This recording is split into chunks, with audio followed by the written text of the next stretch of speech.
জানেন ভাবি, কাল সারা রাত আমার স্বামী আমার পা টিপে দিয়েছে। পায়ের ব্যথায় ঘুমাতে পারছিলাম না। মাঝে মাঝে আমি অসুস্থ থাকলে তো আমার পেটিকোট ব্লাউজ পর্যন্ত ধুয়ে দেয় আপনার ভাই। এই বলেই যেন হেসে লুটিয়ে পড়লেন পাশের বাসার ভাবি শিরিন বেগম। প্রতিদিন বিকেলে শিরিন বেগমের মেয়ে জুইকে পড়ানোর সময় তার মা শিরিন বেগমের এসব অসহ্যকর কথা শুনতে হয় তিন্নিকে। কিছু বলতে পারে না তিন্নি, শুধু নীরবে সয়ে যায় সব। কেননা কোনো জবাব দিলে হয়তো টিউশন এটা হাতছাড়া হয়ে যাবে। শিরিন বেগম পুনরায় তিন্নিকে বলল, কি হলো ভাবি, আপনি এত চুপচাপ কেন? আপনিও কিছু বলেন আপনার স্বামীর কথা। তিন্নি একটি দীর্ঘশ্বাস ছেড়ে উত্তর দিল, আমার তো বলার মতো কিছু নেই ভাবি। প্রতি 2 কিংবা 3 বছর বাদে একবার আমি দিবারাব্বুর দেখা পাই। আমার বাবা মা যখন প্রবাসী স্বামীর কাছে বিয়ে দিয়েছে, তীর্থের কাকের মতো আমি চেয়ে থাকি না জানি কবে আবার তার দেখা পাব। শিরিন বেগম হাসতে হাসতে আবারও বললেন, ভাবি আপনারই তো শান্তি, চাইলেই দেশে বসে 8-10টা প্রেম করতে পারেন, স্বামী টেরও পাবে না। আমার স্বামী তো শুধু সন্দেহ করে আমাকে, তাই আমি করতে পারি না। শিরিন বেগমের কথায় তিনি অবাক হয়ে বলল, কি বলেন ভাবি, জামাই থাকতে প্রেম করব কেন? এত সুন্দর আপনি, বয়সও তো কম, কিভাবে থাকেন স্বামী ছাড়া? নিজের রূপ যৌবন এভাবে নষ্ট করিয়েন না। দেখেন কি আপনার স্বামী বিদেশে কতজনের সাথে ঘুমায়, তা কি আপনাকে বলে? শিরিন বেগমের এ কথায় চটে গিয়ে তিনি তাকে উদ্দেশ্য করে বলল, না জেনে মন্তব্য করা ঠিক না ভাবি। যদি তিনি পাপ করেন তার কৈফিয়ত তিনি আল্লাহর কাছে দেবেন, আমি কেন পাপের বোঝা মাথায় নিব? শুনুন ভাবি, এইসব পাপ পুণ্যতার ভাত নেই আজকাল। শ্বশুরবাড়ির মানুষ কোনোদিন আপন হয় না, বুঝছেন? নিজে এখন ব্যাংক ব্যালেন্স করেন, জমি জমা কিনেন, না হলে যখন শুনবেন স্বামী আরেকটা বিয়ে করছে, তখন আমার কথা মনে করে পস্তাবেন। তিনি শিরিন বেগমের কথায় কর্ণপাত না করে পুনরায় জুইকে বই পড়াতে ব্যস্ত হয়ে পড়লেন। টিউশন শেষ করে বাসায় ফিরল তিন্নি। বাসায় ফেরার সাথে সাথেই তার ছোট্ট মেয়েটা ছুটে চলে আসলো তার মায়ের কাছে। অনেকক্ষণ পর মেয়েকে কাছে পেয়ে কোলে তুলে নিল তিন্নি। মেয়ের সাথে কিছুক্ষণ খেলা করে তিন্নি রান্নাঘরের উদ্দেশ্যে চলে গেল। রান্নাঘরে খাবার তৈরিতে ব্যস্ত হয়ে পড়ল তিন্নি। রাতে শাশুড়ি, ননদ এবং নিজের মেয়েকে খাবার খাওয়ানোর পরে থালা বাসন ধুতে ব্যস্ত হয়ে পড়ে তিন্নি। সব কাজ শেষ করে রাতে বিছানায় এসে মোবাইলটা হাতে নিয়ে তিন্নি অপেক্ষা করে প্রবাসে থাকা তার স্বামীর একটি ফোন কলের অপেক্ষায়। সেই অপেক্ষা করতে করতে কখন যে সে ঘুমের জগতে হারিয়ে পড়ে সে নিজেও তা জানে না। কিছুদিন পরে তিন্নি অসুস্থ হয়ে পড়ে, কিন্তু তার পরও সব কাজ তার নিজেরই করতে হয়। কেননা অন্যান্য ভাবিদের স্বামীর মতো তার খেয়াল নেওয়ার মতো কেউ থাকে না। তার স্বামী যে প্রবাসী, সে নিজের ঔষধ নিজেই কিনে খায়, নিজের সংসারের রান্নাবান্না সে নিজেই করে, তার উপর তার শাশুড়ি ননদের মন জগিয়ে চলতে হয়। বছরের পর বছর এভাবে সন্তান লালন পালন আর পরিবারের দেখাশোনা করেই কেটে যায় তিন্নির সময়। দিন শেষে ভালোবেসে ভালোবাসি বলার মতো মানুষটা পাশে থাকে না তার। মুখে তুলে একবারের জন্যেও অন্যান্য ভাবিদের বরের মতো কেউ খাইয়ে দেয় না তিন্নিকে। ঈদ কুরবানিতে কেউ নিয়ে যেয়ে নিজের পছন্দের শাড়ি চুড়ি কিনে দেয় না তাকে, বরং তিন্নি তার শাশুড়ি এবং ননদের জন্য কিনে আনে। সবার জন্য কেনাকাটা করে নিজের জন্য কিছু কেনার ইচ্ছেটা কেন জানি মরে যায় তিন্নির। রাতে বিছানায় শুয়ে শুয়ে তিনি ভাবতে থাকল, টাকা পয়সার অভাব নেই তার প্রবাসী স্বামীর, কিন্তু এসবের মাঝে শান্তি খুঁজে পাচ্ছে না সে। বহু প্রতীক্ষার পর যখন একবার তার স্বামী বিদেশ থেকে দেশে ফিরেন, তখন তিনি আত্মীয় স্বজন নিয়ে এতটাই ব্যস্ত থাকে যে তিন্নিকে সময় দিতে পারে না। তবে তিন্নি তার স্বামীর দোষ দিচ্ছে না, বরং ভাবছে স্বামীকেও তো আত্মীয় স্বজনের মন জগিয়ে চলতে হবে, না হলে গুরুজনদের কটু কথা শুনতে হবে। এতদিন পর দেশে এসে বউর আঁচলে নিচে রইল। এসব ভাবতে ভাবতে তিনি ঘুমিয়ে পড়ল নিজের অজান্তে। কয়েক মাস পরে তিন্নির স্বামী প্রবাস থেকে দেশে ফিরলেন। এতদিন পরে আপন মানুষের দর্শনে মহা খুশি তিন্নি। পায়ে হাত দিয়ে সালাম করল তিন্নি তার স্বামীকে। রুমে যাওয়ার পরপরই বাড়ির সবাই ঘেরাও করল তিন্নির স্বামী রাজীব সাহেবকে। সবাই এটা জানে ব্যস্ত রয়েছে যে বিদেশ থেকে রাজীব সাহেব তাদের জন্য কি নিয়ে আসলেন। তিন্নি সামান্য কিছু বিদেশি চকলেট তার বোনের ছেলে মেয়েদের দেওয়ার উদ্দেশ্যে হাতে নিলে তার শাশুড়ি কোহিনূর বেগম জিজ্ঞেস করলেন, চকলেট নিয়ে কোথায় যাচ্ছ? মা, আমার ছোট ভাগিনা ভাগিনীর জন্য কিছু চকলেট পাঠাবো ভেবেছি। তিন্নির মুখে এমন কথা শুনে সাথে সাথে শাশুড়ি কোহিনূর বেগম ক্ষিপ্ত হয়ে তাকে অকথ্য ভাষায় অপমান করল। শাশুড়ির অপমান সইতে না পেরে খুব কাঁদছে তিন্নি, তবুও মুখ বুঝে সংসার টিকিয়ে রাখতে সব কিছু সহ্য করে যাচ্ছে সে। তিন্নির মতো বিবেকবান মেয়েরা আর যাই পারুক সংসার ভাঙতে পারে না। কয়েক মাস থাকার পরে রাজীব সাহেব পুনরায় বিদায় নিয়ে প্রবাসে পাড়ি জমালেন। স্বামীকে মন খারাপ করে বিদায় জানালো তিন্নি। রাতে বিছানায় শুয়ে তিন্নি কান্না করছে আর ভাবছে প্রবাসীদের স্ত্রীদের উচ্চস্বরে হাসতে নেই আর পরপুরুষের সাথে দাঁড়িয়ে কথা বলতে নেই। তাহলে যে মানুষ কথা তুলবে অমুকের স্বামী বিদেশ থাকে আর সেজন্য অন্য পুরুষের সাথে হাসাহাসি করে। এইসব অপবাদ যে কতটা কষ্টদায়ক তা হয়তো তিন্নির মতো মেয়েরা বুঝতে পারে। এসব ভাবতে ভাবতেই ঘুমিয়ে গেল তিন্নি। সকালে তার ঘুম ভাঙল আজানের ধ্বনিতে। ফজরের নামাজের পর সবার জন্য নাস্তা বানিয়ে মেয়েকে নিয়ে স্কুলে যেতে হবে তিন্নির। বাসায় ফেরার পথে বাজার আর তার শাশুড়ির ঔষধ নিতে হবে। বিকেলে টিউশনি করাতে হবে। বাসায় ফিরে রাতে রান্নাবান্না করে মেয়েকে পড়াতে বসতে হবে। তারপর বাসার প্রয়োজন বুঝিয়ে দিয়ে একবার যদি স্বামীর ফোন পায় তিন্নি। আবার বিকেল হবে, পাশের বাসার শিরিন ভাবির গল্প শুনবে তিন্নি। তারপর আবার রাত হবে, চোখের অশ্রুও পুড়িয়ে যাবে। একদিন তিন্নি বুড়ি হয়ে যাবে, কিন্তু তিন্নির গল্প সবার অজানাই থেকে যাবে।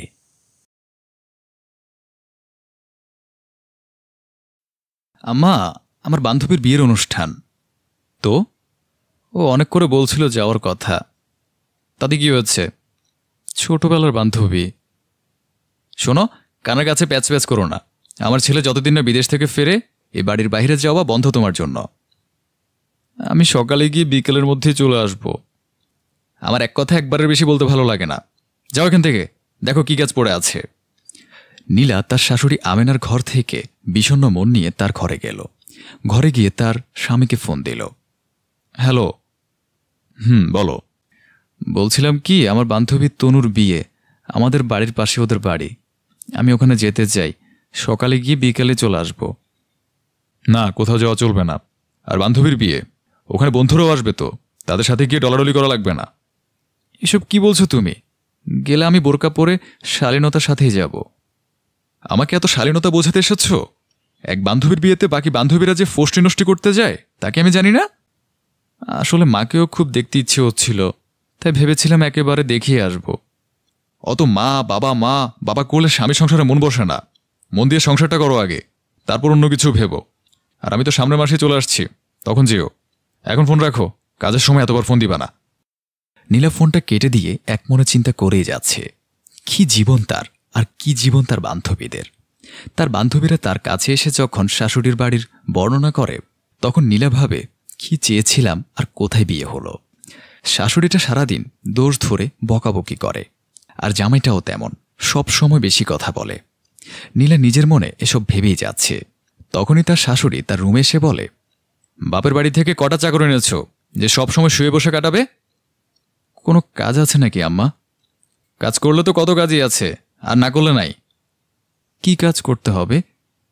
যাও এখন ঘরগুলো মুছে ফেলো। ঘরের ভেতর দিয়ে আর কি বলি, একেবারে হাঁটাই যায় না। জি আচ্ছা। নীলা বালতিতে পানি এনে তার ঘরগুলো মুছতে লাগলো। তখনই শুনল কে যেন কলিং বেল বাজাচ্ছে। নীলা গিয়ে দরজা খুলে দিতেই দেখে তার স্বামী মাহির। মাহিরকে হঠাৎ এভাবে দেখে নীলা চমকে গেল। আরে আপনি আপনি আসবেন তা তো আমাদের জানাননি। সকালেও কথা হলো, তখনও তো বললেন না। সকালে যখন তোমার সাথে কথা হলো তখন আমি এয়ারপোর্টে। ও আচ্ছা, আসুন ভেতরে। মাহির ভেতরে এসে বসল। মাহিরকে দেখে তার মা কান্না শুরু করে দিল আর বলল, আরে ছেলেটা আমার একদম শুকিয়ে গেছে। কান্না করো না মা, কান্না করো না, এই তো আমি চলে আসছি। তুই যতদিন ছিলি না বুকটা আমার খা খা করতো, এবার আমার বুকটা জুটাবে। তুমি ছাড়া আমার খোঁজ নেওয়ার তো কেউ নাই। কথাটা মাহির নীলাকে খোঁচা দিয়ে বলেছে। নীলা সেটা বুঝতে পারল। মাহির আসার পর থেকে নীলা ভয়ে তটস্থ হয়ে থাকে। কারণে অকারণেই তাকে বকাঝোকা করে মাহির। এরই মাঝে একদিন নীলা রান্না করছিল, তখনই কলিং বেল বাজল। নীলা গিয়ে দরজা খুলে দিয়ে দেখল তার বড় ননদ ফিরোজা এসেছে। ফিরোজার মুখ দেখে বোঝা যাচ্ছে তাকে কেউ কঠিনভাবে আঘাত করেছে। ফিরোজা এসে ভেতরে ঢুকতেই একটা চেয়ার টেনে বসে পড়ল। তখনই তার ভাই মাহির আর আমেন এসে জিজ্ঞেস করল, কি হয়েছে? ফিরোজা উত্তর দিল, কি আর হবে, তোমাদের জামাই আর জামাইয়ের মা মিলে মেরে তাড়িয়ে দিয়েছে। কথাটা শুনে মাহির রেগে গেল আর বলল, আমি এক্ষুনি জানোয়ারদের ব্যবস্থা করছি, দাঁড়া। ফিরোজা তার ভাইকে বাধা দিয়ে বলল, দাঁড়া শোন, তুই আর মা অন্তত ওদের কিছু বলতে পারিস না, কারণ ওরা আমার সাথে যা করে তুই আর মাও নীলার সাথে তাই করিস। ফিরোজার এমন কথা শুনে মাহির আর আমেনা বেগম নীলার দিকে অপরাধীর চোখে তাকালেন। অন্যের মেয়ের সাথে যেটা করবেন নিজের মেয়ের সাথে সেটাই হবে। তানিমা কলেজে যাওয়ার জন্য রেডি হয়ে বের হচ্ছিল। তখন তানিমার শাশুড়ি জাহানারা বেগম বলে উঠলেন, এই সাত সকালে সেজেগুজে কোথায় যাও আবার? আজ কলেজে মাস্টার্সের অ্যাডমিট দিবে মা, যেতে হবে। ও, তা রান্না? সব করা হয়ে গেছে, বাবুকে একবার খাইয়েছি, পারলে একটু হরলিক্সটা দিয়েন, ও খেয়ে নিবে। দুপুরের খাবার আমি এসে খাওয়াবো। ঠিক আছে, দেখো আবার বাবার বাড়িতে উঠে বসে থেকো না। এমন কথায় মেজাজ খারাপ হয়ে গেল তানিমার। ভাবতে লাগলো এই শাশুড়ি নামক বস্তুটা না থাকলে সংসারটা শান্তির হতো। সব করে দিয়ে যায়, তারপরও কিছু করি না। কলেজের কাজ শেষ করে বাল্যবন্ধু মিতালির বাসায় আসলাম। যদিও জোরপূর্বক নিয়ে এসেছে আমাকে। মিতালির বাসায় ঢুকেই বেশ ভালো লাগলো। সাদামাটা বেশ সুন্দর। বাসায় কেউ নেই। বাচ্চার স্কুলে, জামাই অফিসে। তানিমা মিতালিকে বলল, অনেক লাগে রে তুই, শ্বশুর শাশুড়ি সাথে নেই। মিতালি কিছু বলে না, একটু হাসে। মিতালি শরবত বানিয়ে আনে তানিমার জন্য। ড্রয়িং রুমে বসে শরবত খাচ্ছে তানিমা। মিতালি তখন বলল, তোর শ্বশুর শাশুড়ি সাথে থাকে নাকি? আর বলিস না, জ্বালিয়ে খাই। একা আছিস, ভালো আছিস? আরে এইভাবে বলিস না। আরে তোর নাই তাই তুই তো বলবি। থাকতো না সাথে, বুঝতি বাবু, কত ধানে কত চাল। বাচ্চাটা তো রেখে আসতে পারলি নিশ্চিন্তে, তাই না? তানিমা একে একে সব শাশুড়ির বদনাম করা শুরু করল। কিন্তু দেখল মিতালি তেমন কোনো রেসপন্স করছে না। তানিমা চুপ হয়ে যাওয়ায় মিতালি বুঝতে পারে যে তানিমা বিরক্ত। মিতালি তানিমার হাত ধরে বলল, শোন তানিমা, আমি জানি না তোর শাশুড়ি কেমন, আমি জানি না তুই কেমন ব্যবহার করিস। আমি বলছি না তুই খারাপ, তুই শাশুড়ির বদনাম করছিস। আমিও কোনো ধোয়া তুলসী পাতা না। আমি তোর থেকেও বেশি বিরক্ত ছিলাম যখন উনি বেঁচে ছিলেন। তানিমা ভ্রু কুঁচকে তাকায়। মারা গেছে? জানিস তো আমার অল্প বয়সী বিয়ে হয়েছিল। আমার তাড়াতাড়ি বেবিও কনসিভ হয়ে যায়। শাশুড়ি বাবার বাড়িতে যেতেও দিত না, কারণ আসিফ ওনাদের একটা ছেলে, আর আমার বাচ্চা ওনাদের একমাত্র নাতি। খুব রাগ হতো জানিস, আমি প্রায় ঝগড়া করতাম এটা ওটা নিয়ে। ওনার উপর রাগ করে বাচ্চাকে মারধর করতাম। আমার শাশুড়ি ধরতে এলে কতবার ওনার গায়েও এটা ওটা ফেলে দিয়েছি একটা ইচ্ছা করে। সেসব কথা এখন ভাবলে খুব ঘৃণা লাগে, কিন্তু তখন খুব মজা লাগতো। আসিফের সাথে প্রায় ঝগড়া হতো। আমি ওনার সাথে এক ঘরে থাকতে পারবো না। আসিফ আমার কথা শুনতো না, ও মাকে ছেড়ে যাবে না। আমাদের ঝগড়া বেশি বাড়াবাড়ি পর্যায়ে যেতে পারতো না, কারণ ওর মা এসে আমাদের থামিয়ে দিত। আমাকে থামাতে না পারলে ওনার ছেলেকে থামিয়ে দিত। আমিও ঠান্ডা হয়ে যেতাম। একদিন উনি কাশতে শুরু করেন, আর ওনার ঢং দেখে আমার বিরক্ত লাগছিল। আমি বাথরুমে গিয়ে বসে থাকি। অনেকক্ষণ পর আমার মেয়ে এসে বলে, মা দাদি কাশতেছে, আসো না, ডাক্তার ডাকো প্লিজ মা। আমি বলি, যা তুই গিয়ে কর, এখন আমাকে লাগছে কেন? মেয়ে কিছুক্ষণ পর আবার আসে। মা দাদিমার মুখ দিয়ে রক্ত আসছে, প্লিজ আসো, তুমি না পারলে বাবাকে ফোন দাও। এইবার আমি গিয়ে দেখি সত্যি উনি বমি করছেন। আমি খুব ভয় পাই। আমি আশিককে ফোন দিয়ে নিজে ওনাকে তাড়াতাড়ি হসপিটালে নিয়ে যায়। 3 দিন ওনাকে রাখা হয় হসপিটালে। ওনার সব আমাকে করতে হচ্ছিল, কারণ বিছানায় সব করছিলেন। আমার এত রাগ হচ্ছিল বলার মতো না। মনে মনে বলছিলাম, মরে গেলে তো বাঁচতাম, চালিয়ে খাচ্ছে। হসপিটাল থেকে আনার পর বাসায় একটা মেয়ে রাখি। অসুস্থ হওয়ার পরও ওনার জেদ কমে না, সারাদিন প্যান প্যান। কিছুক্ষণ পর আমি আশিককে বিছানায় তার মায়ের মাথায় হাত দিয়ে বসে থাকতে দেখি। আমি ওর কাছে যাই, বলি, কি হয়েছে? কিছু না, কিন্তু ওর গলাটা ধরা ধরা লাগছিল। আমি ওর পাশে বসে ওর কাঁধে হাত দিতেই ও আমাকে জড়িয়ে ধরে কান্না শুরু করে। আমি ওকে কখনো কান্না করতে দেখিনি। এই কি হয়েছে তোমার, বলো। মিতালি, তুমি আমাকে ভালোবাসো? এইটা আবার কেমন কথা, এত বছর পর? প্লিজ বলো। বাসবো না কেন, বলো কি হয়েছে। আমার জন্য একটা কাজ করতে পারবে? কি? তুমি মায়ের সাথে আর ঝগড়া করিও না। যদি মায়ের কথায় খারাপ লাগে তুমি আমাকে বলিও, পারলে আমাকে মারতেও পারবে রুমে এসে। প্লিজ, মার বেশি দিন বাঁচবে না, এই কয়েকটা মাস মায়ের সাথে মিলেমিশে থাকো না। আমি আর কিছু বলতে পারি না, বললে তো আর হয় না। আমি চেষ্টা করছিলাম ওনার কথাই উত্তর না দিয়ে থাকতে। ওনাকে আবার হসপিটালে দেয়া হয়। এইবার আমাকে দরকার হয় না। আমি মেয়েকে নিয়ে বাসায় থাকি। দুপুরে ঘুমাচ্ছিলাম, হঠাৎ মনে হলো মেয়েটার আওয়াজ পাচ্ছি না। দৌড়ে গিয়ে দেখি ও রং পেন্সিলগুলো পানিতে চুবিয়ে রেখেছে। ওকে টেনে এনে বকা দিই। ও মুখে মুখে কথা বললে ওকে মারতে শুরু করি। তখন তো আর শাশুড়ি নেই, কেউ ধরতে আসছে না। কিছুক্ষণ পর খেয়াল হয় আমার মেয়ে কেমন যেন করছে। তাড়াতাড়ি আবার ওকে পানি খাওয়াই। বুকে নেই, এত খারাপ লাগছিল। তখন মনে হচ্ছিল শাশুড়ি থাকলে এমনটা কখনো হতো না। রাতে মেয়ের খুব জ্বর আসে। আশিক বাসে আসলে মেয়ে বলে দেয় আমি ওকে মেরেছি। আশিক এসে মাকে নিয়ে চিন্তায়, তার উপর ক্লান্ত। মেয়েটাকে এইভাবে মেরেছি দেখে খুব রেগে যায়। কথা কাটাকাটি শুরু হয়। এক পর্যায়ে ঝগড়া বেড়ে যায়। আমিও চুপ থাকি না। আশিক রাগে আমাকে একটা থাপ্পড় বসিয়ে দেয়। আমি চুপ করে ওর দিকে তাকিয়ে থাকি। ও আবার আমাকে সরি বলে। তখন আমি চিন্তা করি এর চেয়ে বেশি ঝগড়া হয়েছে, কখনো এমন হয়নি। আজ শাশুড়ি থাকলে এমন হতো না। ওনাকে কখনো মন থেকে মা ডাকিনি। সেদিন অজান্তে মন থেকে মা ডেকে উঠেছিলাম। ওনাকে বাসায় আনার পর আমার মুখে দাগ দেখে উনি আশিককে অনেক বকাবকি করেন। এই শিক্ষা দিছি তোকে? আমি এখনো বেঁচে আছি, এখন এসব করছিস? আমি মরলে তো কাটাকাটি করবে। এরপর আমি আসলেই ওনার সাথে টান অনুভব করছিলাম। উনি কিছু বললে চুপ না থেকে ওনাকে হেসে হেসে বোঝাতাম। উনি বুঝতেন। মাঝে মধ্যে বসে গল্প করতাম। প্রথম প্রথম ব্যাপারটা সহজ ছিল না। ওনার কথাগুলো ভালো লাগতো না, তারপরও বোঝার চেষ্টা করতাম। কিছুদিন পর ওনাকে আবার হসপিটালে দেয়া হয়। তখন মন থেকে ওনার সেবা করেছিলাম। উনি মুখে কিছু না বললেও চোখগুলো ভীষণ মায়া দেখাতো। আবার বাসায় নিয়ে আসি। তখন ওনার সাথে আমার সম্পর্কটা অনেক ভালো। আমার আর আশিকের ঝগড়া হলে উনি আমার হয়ে কথা বলতেন। তারপরও কিছু জিনিস থাকতো, এইটা এমন কেন, ওটা এমন করেছো কেন। চিন্তা করতাম উনি আছে, তাই কথা না শোনার জন্য সব ঠিক করে করি। না থাকলে তখন? শেষবার যখন হসপিটালে নিয়ে যাওয়া হয় ওনাকে, তখন আমার মনে হচ্ছিল আমি যেন কি হারিয়ে ফেলেছি। খুব ইচ্ছে করছিল একবার ওনাকে জড়িয়ে ধরি, কিন্তু স্বাভাবিক কি যেন একটা বাধা। উনি শাশুড়ি। হসপিটালে নাকি উনি আশিককে বলেছিল, আমার তো মেয়ে ছিল না, কিন্তু বৌমা শেষে হলেও একটু মেয়ের সুখ দিল। এই কথা শুনে আমি আশিকের বুকে হাউমাউ করে কেঁদেছি। এমন শর্ত তুমি আমাকে আগে কেন দিলে না? তানিমা এক মনে মিতালির কথা শুনতে শুনতে প্রায় কান্না করে দিয়েছিল। কিছুক্ষণ পর বললাম, সহজে মানুষ পাল্টায় না, শাশুড়িরা কখনো মায়ের মতো হয় না। সেটা সত্য, মা তো মায়ের জায়গায়। জিনিসটা আসলে খুব স্বাভাবিক। দায়িত্ব এক জায়গায় আর ভালোবাসা এক জায়গায়। হয়তো, কিন্তু সবসময় বলা যত সহজ, সব কিন্তু এত সহজে হয় না মিতালি। অনেক শাশুড়ি আছে বউদের সুখ সহ্য করতে পারে না। আমি বলছি না একদিনে গল্পের শেষের মতো সব মুহূর্তে ঠিক হয়ে যাবে, শাশুড়ি তোকে বুকে জড়িয়ে নিবে। আমি চুপ করে থাকি। হঠাৎ মোবাইলটা বেজে ওঠে। হ্যালো, বলেন।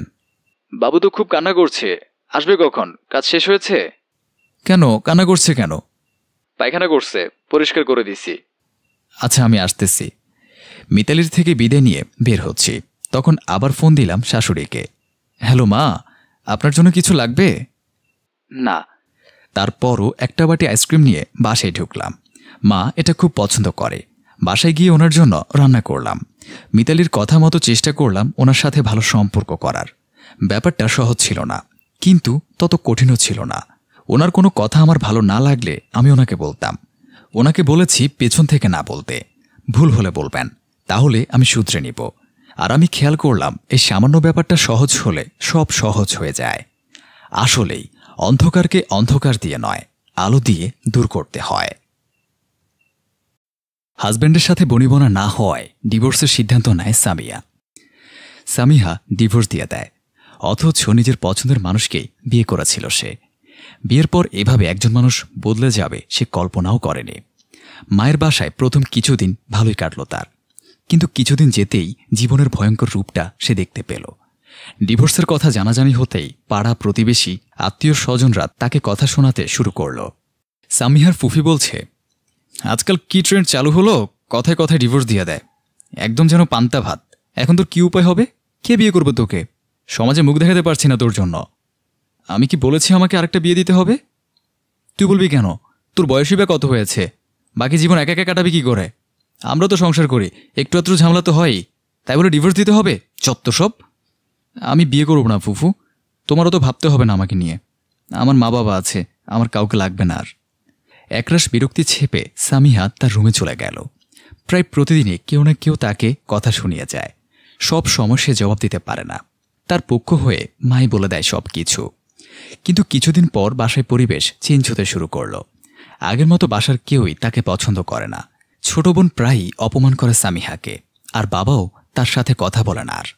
সামিহাকে দেখলে তিনি মুখ কালো করে চলে যান অন্য রুমে।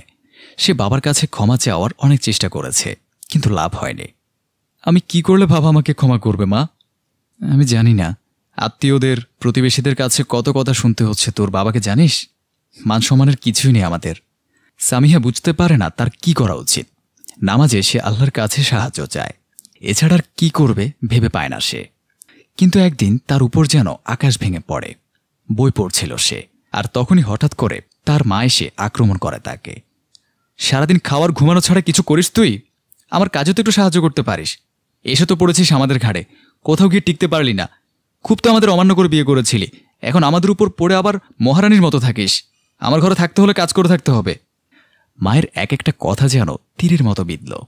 কাঁদতে কাঁদতে সে বলল, মা তুমি আমাকে একটু ডাকলেই পারতে, আমি কি কাজ করে দিতাম না তুমি বললে? আমি বুঝি এতটাই বোঝা হয়ে গেছি এখন। বোঝাই তো, কিভাবে চালাবো তোকে আমি? কে বিয়ে করবে তোকে? তোর জন্য আমার ছোট মেয়েটাকেও এখন ভালো করে বিয়ে দিতে পারবো না। নিজে তো মরেছিস, সাথে আমাদেরকেও মারলি। অলক্ষী, এই ছেলেটার কি পারস তুই?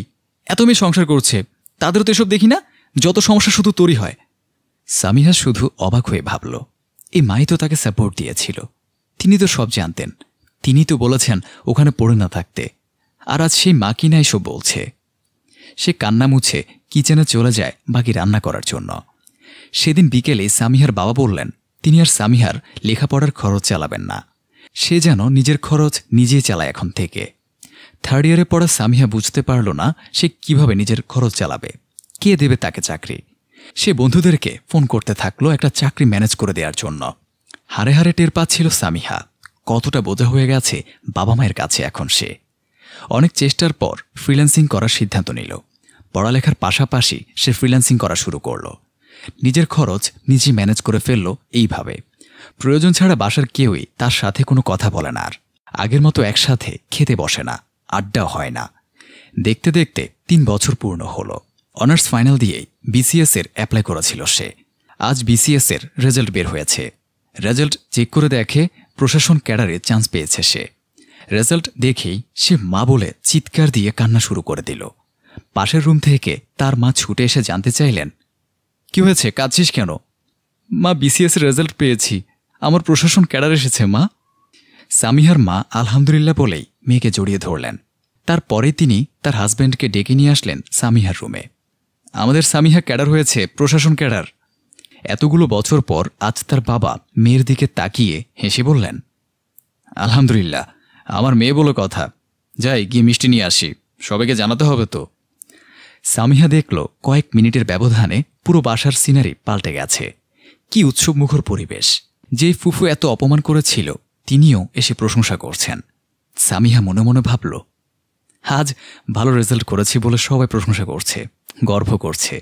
আমার যখন তাদের বেশি প্রয়োজন ছিল তখন এরাই আমাকে বোঝা ভাবতে শুরু করেছিল, আর আজ আমার সবচেয়ে কাছের মানুষই বুঝিয়ে দিল ক্ষমতা, অর্থই আপন পর ভালোবাসা ঘৃণা নির্ধারণ করে। তবে আমি কখনোই তোমাদের সাথে এসব আচরণ করব না। তোমরা আমাকে যে কারণেই ভালোবাসো না কেন, আমি সব সময় তোমাদেরকে ভালোবাসবো, কোনো কারণ ছাড়াই। ডিভোর্স দিয়ে ভালোই করেছিস তুই, না হয় সংসার করে লেখাপড়া হতো তোর।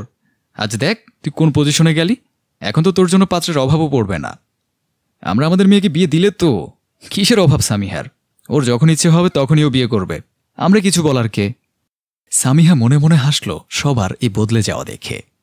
সংসার একার নয়, দুজন মানুষের। দুজন মানুষের স্যাক্রিফাইস, অ্যাডজাস্টমেন্টের কারণেই একটি সংসার সুন্দর হয়।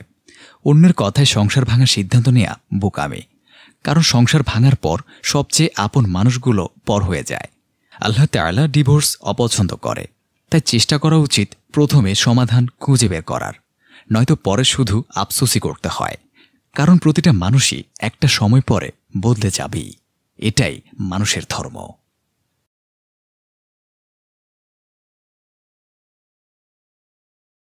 সকাল থেকে মাথা তুলতে পারছে না নিশি। তার প্রেশার লো হয়ে যাওয়ার কারণে শরীরও দুর্বল লাগছে। বাসায় এতগুলো মানুষ, কারো ইচ্ছে হচ্ছে না নিশিকে একটা ডিম সিদ্ধ করে দিতে বা স্যালাইন বানিয়ে দিতে। নিশি তার স্বামী রাব্বিকে ফোন দিয়ে তার শরীর দুর্বলের কথা জানালে রাব্বি অফিস থেকে বিরক্তি সুরে বলল, তুমি উঠে কিছু খেয়ে নিতে পারছো না যে? আমাকে বললে আমি অফিস থেকে কি করব, যত্ত সব। এই বলে সে ফোন রেখে দিল। বসার রুমে তার শাশুড়ি রাজিয়া বেগম বসে আছে, সাথে শ্বশুর করিম সাহেব। নিশি স্যালাইন খাওয়ার পরও মাথা তুলতে পারছে না, আবার গিয়ে শুয়ে পড়ল।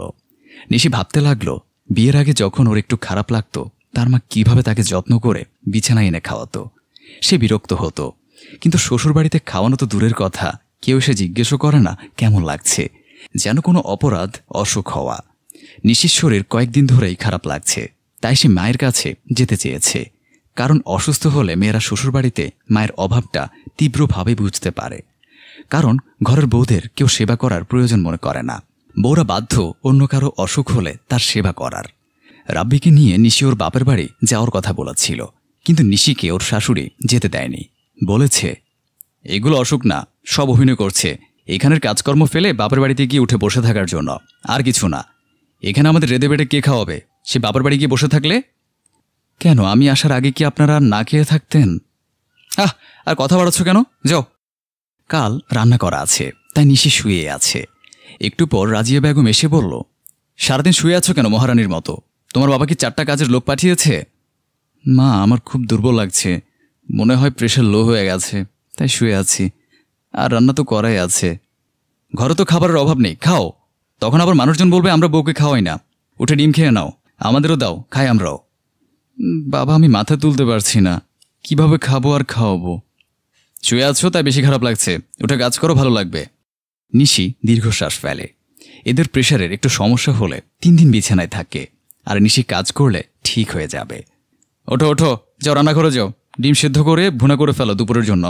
মাছে যা লবণ দিয়েছ খাওয়া যাচ্ছে না। নিশি কোনো মতে টলতে টলতে রান্নাঘরে গেল। ডিম সিদ্ধ দিয়ে পাশ ফিরেছিল, মাথাটা আবার ঘুরে ওঠায় ফ্লোরের পানিতে পড়ে আছাট খেল, সাথে সাথে পা ভেঙে গেল। বিকেলে রাব্বি অফিস থেকে ফিরে বলল, তোমার খারাপ লাগছে যখন রান্নাঘরে গেলে কেন? আরেকটা ঝামেলা বাঁধালে, খরচ। তখন নিশির শাশুড়ি রাজিয়া বেগম এগিয়ে এসে বলল, কাজ দেখাতে আর কি, আমাকে বললো তো হতো। মা, আমি কি বলিনি আমার শরীর ভালো লাগছে না? আপনি তো জোর করে আমাকে রান্না করতে পাঠালেন। আমি কি বুঝেছি নাকি তোমার মাথা ঘুরে পড়ে পা ভেঙে ফেলবে?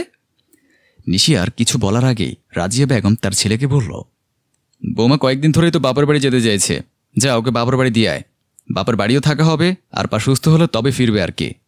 নিশি অবাক হলো, তবে এটা প্রথম না, এমন অনেকবার হয়। যখন 2 দিনের জন্য যেতে চাইল, যেতে দেয় না বাপের বাড়ি। কিন্তু কোনো অসুখ হলে মাসের পর মাস বাপের বাড়ি পাঠিয়ে দেয়া হয় সুস্থ করার জন্য। যেন শ্বশুরবাড়ি কাজ করে অসুস্থ হলে সুস্থ করা শুধু মেয়ের মা বাবার দায়িত্ব। নিশি এবার রেগে গিয়ে বলল, না, আমি যাব না, আমি এখানে থাকব। আমি তোমার ভালোর জন্য বলছি, মায়ের কাছে থাকলে বেশি আরাম পাবে। যখন গত মাসে সবার ভাইরাস জ্বর হয়েছিল, তখন আপনার যেমন হয়েছে আমার মায়েরও হয়েছিল। কই, আমি তো আপনাকে ছেড়ে মাকে সুস্থ করতে যাইনি, যেতে দেওয়া হয়নি। এখন কেন আমি যখন অসুস্থ হলাম তখন আমি মায়ের কাছে যাব? না, আমি এখানেই থাকব। মা তো ভালো কথাই বলেছে, বাপের বাড়ি যাও, সুস্থ হলে এসো, খরচ তো সব আমি দেব। তোমার মায়ের অসুখ হলেও কি তুমি তাহলে তোমার মাকে নানার বাড়িতে রেখে আসবে? উনি অসুস্থ হলে সবাই মিলে যেমন সেবা করো, আমাকেও করবে, কারণ আমি তোমাদের জন্য সবসময় করে আসি। আমারও তো ইচ্ছে আছে তোমাদের সেবা পাওয়ার। তাছাড়া আমি চলে গেলে তো তোমাদের চলে না, এখন কিভাবে চলবে? রাজিয়া বেগম বিরক্তি টেনে রান্নাঘরের দিকে গেলেন। রাব্বিও বিরক্ত। নিশি বিছানায় শুয়ে পড়ল, কারণ নিশি সবার জন্য এতদিন সেবা করে গিয়েছে। কিন্তু যখন তার ব্যাপার এলো, তখনই সবাই তার থেকে পিছন ছাড়াতে চায়। নিশি বসে থাকলে সবার কাজ করতে হবে। রাব্বিকে নিশির কাজ করতে হবে, ওর মাকে রান্নাঘরের কাজ করতে হবে। নিশি না থাকলেও এইসব করবে। কিন্তু সমস্যাটা আসলে ঘরের বউয়ের বসে থাকাটায়। ঘরের বউ সুস্থ হোক বা অসুস্থ, সে বসে থাকবে, অন্যরা কাজ করবে, এইটা এখনও কেউ স্বাভাবিকভাবে মানতে পারে না, যেন তারা কোনো সেবা পাওয়ার যোগ্যই না। সুমনা রান্নাঘরে ইফতার বানাচ্ছে। তার শাশুড়ি আয়েশা বেগম এসে বলল, আজ ইফতারের জন্য একটু বেগুনি করো তো বৌমা।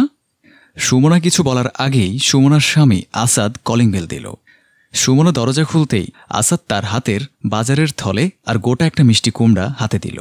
সুমনা পিক করে বলল, তুমিও মিষ্টি কুমড়োর ট্রলে পড়েছ নাকি? শার্টের বোতাম খুলতে খুলতে ডাইনিং টেবিলের চেয়ার টেনে বসে আসাদ বলল, বাংলাদেশে যা গরম পড়ছে তার চেয়ে বেশি গরম বাংলাদেশের সবজি বাজারে।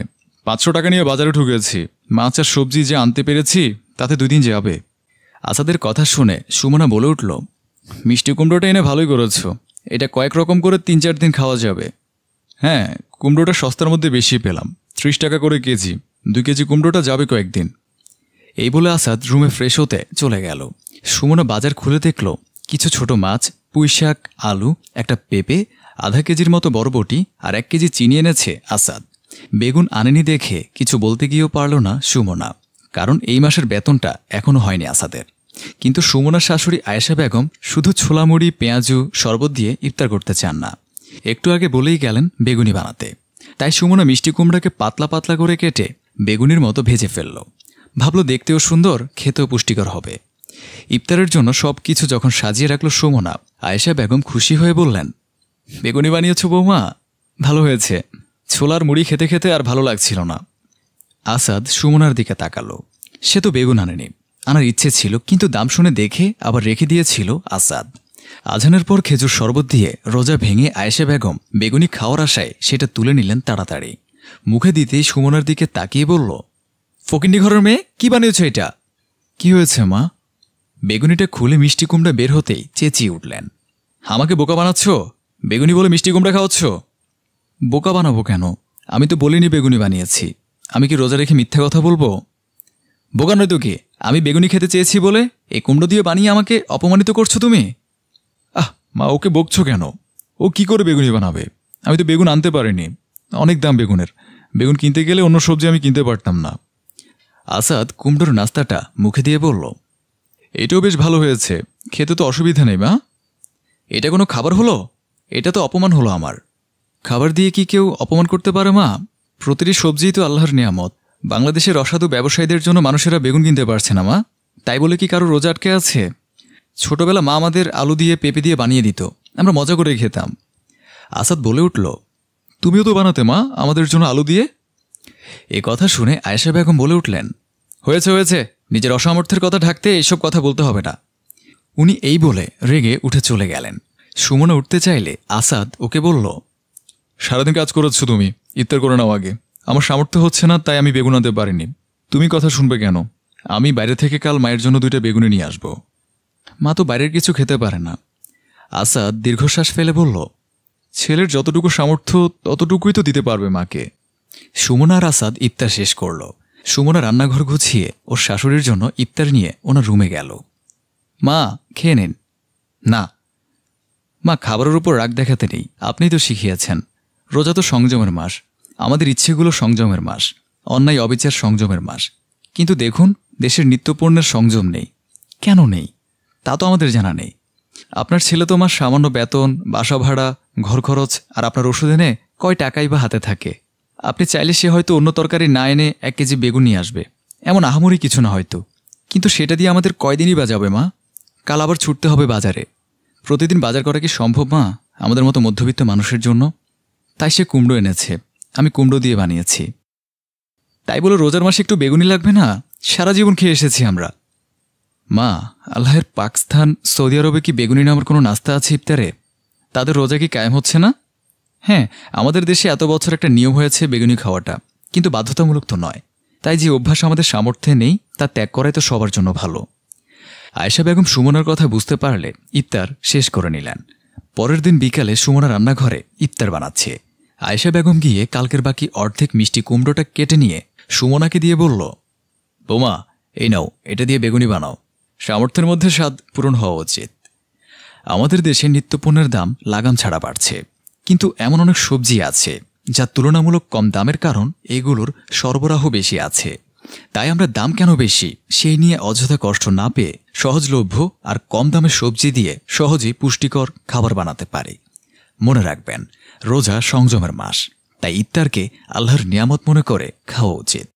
লোক দেখানো খাবার খাওয়ার কোনো মানেই হয় না। সকালে খাটে মুখের উপর কাঁথা মুড়ি দিয়ে ঘুমাচ্ছে অধরা। হঠাৎ মুখের উপর একটা চড় লাগতেই ঘুম ভেঙে গেল অধরার। অধরার মা সুমনা বলল, তোর ছবি ভাইরাল হয়ে গেছে আর তুই কাঁথা মুড়ি দিয়ে ঘুমাচ্ছিস, হারামজাদি। যে মা কখনো একটা থাপ্পড় দেয়নি সে মা ওকে এলোপাতাড়ি মেরেই যাচ্ছে, বুকে মুখে যেদিক দিয়ে পারছে। অধরা ভেবাছেকা হয়ে গেল, কি হচ্ছে বুঝতে পারছিল না। কোনো মতে মাকে বললাম, হয়েছেটা কি মা, পাগল হয়েছ নাকি? অধরার মা তাকে তুলে বলল, কি হয়েছে? তোর খারাপ ছবি রাতারাতি নেটে ভাইরাল করেছে ফকিন্নির ছেলেটা। মা কি বলছে বুঝতে পারছিল না অধরা। আর এই নামে তো মা মিশুকে ডাকে। মিশু অধরার বয়ফ্রেন্ড, 6 বছরের সম্পর্ক। মিশু কি ভাইরাল করবে? অধরার মা আবার মারতে এলে ওর ফুফি এসে ওর মাকে ধরে ফেলে। ফুফি অধরার সামনে দাঁড়িয়ে বলে, আরে করছোটা কি, এত বড় মেয়েকে এইভাবে মারে? অধরার মা সুমনা এবার খাটে বসে পড়ে। মা মাথায় চাপড় দিয়ে কান্না করে করে বলছে, এই দিন দেখার জন্য এত পড়ালেখা শিখিয়েছি, যখন যা চেয়েছে তাই দিয়েছি, সবার সাথে যুদ্ধ করে ওর পাশে থেকেছি, নিজের ডিপিএস ভেঙে ওর জন্য দামি ল্যাপটপ এনে দিয়েছি। এই দিন দেখার আগে আমি বিষ খেয়ে মরে গেলাম না কেন? অধরার খুব কষ্ট হচ্ছে মাকে এইভাবে কান্না করতে দেখে, কিন্তু ও বুঝতে পারছে না কি হয়েছে এখনো। আমার মোবাইল আমার কাছে নেই, কাল ভাইয়া নিয়ে নিয়েছে। মিশুর সাথে অধরার সম্পর্কটা সবাই জানে, কিন্তু কেউ মানছে না। একের পর এক পাত্রপক্ষের কাছে অধরাকে দেখিয়ে যাচ্ছে। গত পরশুই ভাইয়া তার অফিসের বসকে বাসায় এনেছিলেন হাঁটার ছলে আমাকে দেখানোর জন্য। একসাথে কথা বলতে দিলে আমি সাপ বলে দিয়েছিলাম যে আমি বিয়ে করতে রাজি নই। তাই ভাইয়ার বস ভাইয়াকে কিছু কথা শুনিয়েছিল, কেননা তার মনে লেগেছিল। তাই ভাইয়া কাল ভয়াবহ রেগে গিয়েছিল। অধরাকে অনেক কথা শোনায়, ওর মোবাইল নিয়ে নেয়, মিশুকে ফোন দেয় এবং ওকে অনেক গালাগালি করে। অধরা বারবার নিষেধ করছিল আরাফাতকে, কিন্তু ও কথা শুনছিল না। অধরা রেগে গিয়ে সবাইকে বলেছিল, আমি মিশুকে বিয়ে করব, তোমরা বিয়ে দিলেও পালিয়ে যাব, মান সম্মান দেখব না। অধরা না খেয়েই শুয়ে পড়েছিল। সকালে মায়ের এইভাবে মারধর, কিছুই বুঝতে পারছে না। বাসায় সবার অবস্থা এই রকম। বাবার প্রেশার হাই হয়ে গেছে। ভাইয়াকে দেখলে কেমন বিধ্বস্ত চেহারা লাগছে। সবার নাম্বারে একটার পর একটা কল এসিয়ে যাচ্ছে। ও বুঝতে পারছিল না কি এমন হয়েছে। বাসায় কারো কিছু খাওয়া হয়নি দেখা যাচ্ছে। অধরার ফুফি আরাফাতের কাছ থেকে মোবাইলটা আনালো। মনে মনে খুশি লাগছে, ওর হয়তো অনেকগুলো মেসেজ থাকবে। ওকে এখন মিশুর রাগ ভাঙাতে হবে। খাটে আরাম করে বসে মোবাইল অন করে ডাটা অন করলাম। হঠাৎ এত নোটিফিকেশন কিসের আসছে? অধরা ফেসবুক অন করতেই আতকে উঠল। মোবাইল হাত থেকে ছিটকে পড়ে গেল। খাট থেকে নেমে উঠে দাঁড়িয়ে গেল। ফেসবুকে আমার ছবি ভাসছে। আমাকে কেউ যেন জোরে ধাক্কা দিল। মোবাইলের স্ক্রিনটা তখনও দেখা যাচ্ছে। অধরা বুঝতে পারছিল না কি এইসব, কে করল। অধরা কাঁপা কাঁপা হাতে মোবাইলটা নিল। খুব বাজে ক্যাপশনে আমার ছবি, বুকের মুখের। গোসল করার পর বুকের উপর টাওয়াল দেয়া ছবি। হাজার হাজার লাইক, কমেন্ট, শেয়ারে ভাসছে পুরো টাইম লাইনে। কে ওরা, কারা এত শেয়ার করছে? ছবিগুলো তো আমি মিশুকে দিয়েছিলাম। ও কি নিজে করেছে নাকি ওর আইডি হ্যাক হয়েছে? অধরা মিশুকে ফোন দিল। কয়েকবার রিং হওয়ার পর ধরল। হ্যালো, এইসব কে করেছে মিশু? তুমি কি খবর নিয়েছ? এতক্ষণে তাহলে ঘুম ভাঙল তোর? আমি করেছি রে, আমি। অধরা মোবাইল কান থেকে সরিয়ে আবার নাম্বারটা দেখল। না, সেভ নাম্বারেই তো ফোন দিয়েছি। মানে মানে আবার কি? রাতারাতি ভাইরাল হয়ে গেলি আর কি? কি বলছো এইসব? আর তুই তো করে করছো কেন? কেন, কাল যখন তোর ভাই আমাকে তুই তো করে করছিল তখন তুই কোথায় ছিলি? খুব পয়সার দেমাক না তোদের? যা, দিয়েছি সব শেষ করে, দেখা এবার দেমাক। অধরা নিজের কানকে বিশ্বাস করতে পারছিল না। এত লেম একটা এক্সকিউজে কেউ এমন একটা জঘন্য কাজ করতে পারে? অধরা আবারও বলল, তুমি কি পাগল হয়েছ? সব ডিলিট করো। এখন কি আর এসব আমার হাতে আছে? কত মানুষের কাছে ছড়িয়ে গেছে। ইনবক্সে খেলা হচ্ছে তোমায় নিয়ে। তোমার ভেজা চুলে টাওয়ালের ছবিটা কি ভাইরাল হলো মায়েরি। মিশু, এই দেমাক দেখাবি না, এখনো দেমাক কমেনি? আরও আছে, ছাড়বো নাকি? মানে কি? তুমি এসব কি বলছো? এটা কি মুখের ভাষা? আর তুমি তো চাইতে ছবিগুলো না দিলে রাগ করতে। তোমার রিকোয়েস্টে দিতাম, তুমি বলতে সাথে সাথে ডিলিট করেছ। তোদের মতো মেয়েদের আমার চেনা আছে। সময় এলে যে উল্টে যাবি ঠিক জানতাম, তাই তো রাখছি। মানে? ভাইয়া তোমাকে গালি দিচ্ছে কারণ আমি তোমার জন্য ওর বসকে বিয়ে করবো না বলেছি। তোমার জন্য কাল সারা রাত সবার সাথে ঝগড়া করেছি। আর তুমি? তোমারও তো অনেক ছবি ছিল, কই আমি তো রাখিনি। মিশু এবার উচ্চস্বরে হেসে উঠল। আর গাধি মেয়ে থাকলেই বা কি করতে? ভাইরাল হয় মেয়েরা। কখনো দেখেছো ছেলেদের ছবি ভাইরাল হতে? তুমি সব ডিলিট করো, নইলে আমি তোমার নামে কেস করব। আমি করেছি যে প্রমাণ কি? কত ছেলে তো শেয়ার করলো। কাকে কাকে ধরবে তুমি? এমন করছো কেন তুমি? আমি কি করেছি? তোমাকে ভালোবাসি বলে বিশ্বাস করেছি, এটাই আমার দোষ? মিশু ফোন কেটে দিল, মোবাইল বন্ধ করে দিল। এমন চেহারা ওর অধরা চিন্তাই করতে পারছে না। অধরা নিজেকে রুমে বন্দি করে ফেলল। কারো সামনে যাওয়ার মুখ আর নেই ওর। বাবা ভাইয়া কেউ ঘর থেকে বের হতে পারছে না। কমেন্টগুলোর কথা মনে পড়তেই কান্না করতে লাগলো সে। কিছুদিন পর সব স্বাভাবিক হতে না হতেই রিজভী সাহেব আবার বিয়ের প্রস্তাব দিলেন। সবাই আবার খুশি হয়ে গেল। তবে উনি অধরার সাথে দেখা করতে চেয়েছেন। তাই অধরার সম্মতিতেই রিজভী সাহেবকে আজকে বাসায় ডাকা হলো অধরার সাথে কথা বলার জন্য। চিন্তা করো না, এসব জিনিস মানুষ 2 দিনেই ভুলে যায়, মনে থাকে না এরা কি দেখলো কি বলল। আপনি কি আমায় দয়া করে বিয়ে করছেন? উনি হেসে বললেন, আমি জানতাম তোমার মনেই প্রশ্ন থাকবে, তাই আজ দেখা করতে বলেছি। আমি তোমায় দয়া করছি না, আমি তোমাকে কিছু কথা বলবো। তা শুনে যদি তোমার দয়া হয় বিয়ে হবে, নইলে হবে না। বলুন। দেখো, আজকাল এই যে 2 মিনিটে কোনো মেয়ের ছবি ফেসবুকে নেটে এত ভাইরাল হয়ে যায়, এর পেছনে কারণটা কি কেউ একবার খুঁজে? এদের কাছে খুব মজার জিনিস, ছেলেরাই করে এটা। কিন্তু যখন কোনো মেয়ে ধর্ষিত হয় তখন এরাই আবার ব্যানার হাতে রাস্তায় নামে ফেসবুকে ঝড় তুলে। কিন্তু এরা কারণ খুঁজে না। কখনো দেখেছো কোনো ছেলের ছবি ভাইরাল হয়েছে? না, কারণ ছেলেরা ছেলেদের এইসব দেখে মজা পাবে না। ছেলেদের রুচিবোধ আসলে এখনো এত নিচে নামেনি যে ওরা এটা করবে। ভাইরাল মানে কি? সবার মধ্যে ছড়িয়ে দেয়া। এটা হয় কিভাবে? 1 জন থেকে 5 জন দেখে, সে 5 জন থেকে 5 করে 25 জন, এইভাবেই বাড়ে। কিন্তু যদি প্রথম জনেই এটা শেয়ার না করত, অন্য কেউ এটা দেখে না। আমার ছোট বোন ঠিক এমন কিছুর শিকার হয়েছিল। আমি তাকে বাঁচাতে পারিনি, তোমার ভাইয়ার মতো। তাই আমি চাই না অন্য কারো জীবনে এই কালো অধ্যায়টা থাকুক।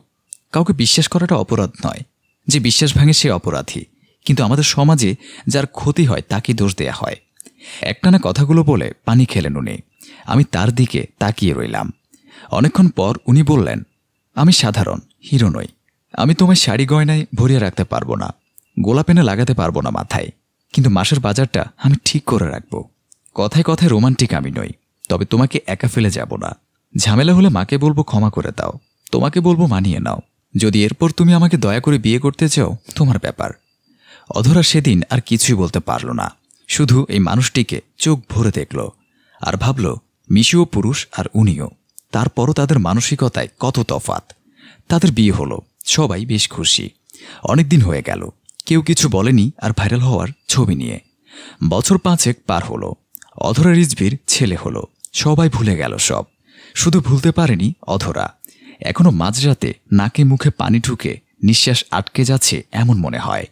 সেই সব ছবিতে কমেন্ট করা সেসব কথাগুলোর কথা মনে পড়লে অধরা ক্লান্ত শরীরে হালকা নাক ডাকা লোকটার দিকে তাকায়। সত্যিকারের প্রেমিকগুলো কত সাধারণের আড়ালে লুকিয়ে পড়ে, তাই না? ঢোলা শার্ট আর ট্রাউজার, সাধারণ জুতোতে 9টা 5টা অফিস শেষেও যখন ভালো দামে পাওয়া ফ্রুটসগুলো আনতে ভুলে না, তাদের মধ্যে আমরা প্রেমিক খুঁজতে ভুলে যাই। এত সাধারণ হয় তারা। সেদিন ফেসবুকে মিশু অন্য আইডি থেকে নক দিয়ে কথা বলছিল। আমি ওকে কোনো প্রশ্ন করিনি। ও বলে